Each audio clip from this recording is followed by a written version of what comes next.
정부가 최근 국고보조금 부정수급 관리를 강화하는 내용을 담은 보조금 관리에 관한 법률 시행령 개정안을 입법 예고했습니다. 개정안이 시행되면 허위신고 등 국고보조금 부정수급이 한 차례라도 적발될 경우 최대 5년간 보조금을 받을 수 없게 됩니다. 김진희 기자가 전합니다. 정부가 국고보조금 부정수급에 관한 관리를 강화하기로 했습니다.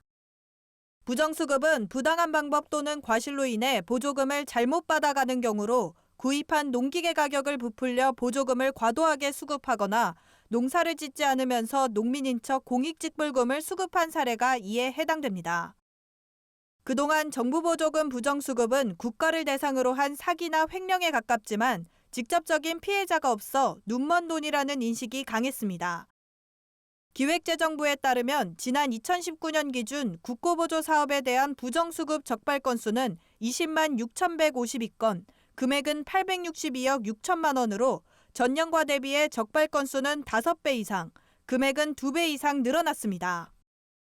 점차 늘어나는 부정수급 규모에 체계적인 관리의 필요성을 느낀 기재부는 최근 보조금 관리에 관한 법률 시행령 일부 개정안을 입법 예고하며 보조금 지급 제한 기간을 최대 5년으로 일괄 개정했습니다.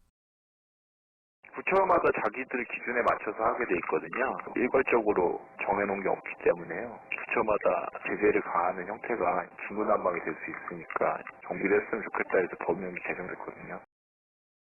개정령안은 보조금을 부정수급해 반환 명령을 받은 수급자를 대상으로 1년에서 5년의 보조금 지급 제한 기간을 규정하는 조항을 신설했습니다. 허위 신청 등 부정한 방법으로 보조금을 받은 사실이 단 한 번이라도 적발될 경우 5년 동안 보조금 지급이 제한됩니다. 보조금을 지급 목적과 다른 용도에 사용한 사실이 2회 이상 적발됐다면 3년간 보조금을 받을 수 없습니다. 보조금 지급 요건을 갖추지 못한 상태로 지원금을 받아 반환 명령을 3회 이상 받은 경우는 지급 제한 기간 1년이 부과됩니다.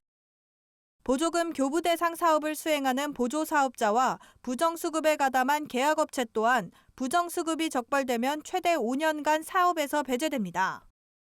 개정령안은 다음 달 27일까지 입법 예고를 통해 의견을 수렴한 뒤 올해 12월 16일부터 시행할 예정입니다. 한편 경찰청은 이달부터 오는 10월 31일까지 도시, 농촌, 산업단지 등 지역별 특성에 맞춰 국고보조금 부정수급 특별단속을 벌입니다. MBS 김진희입니다.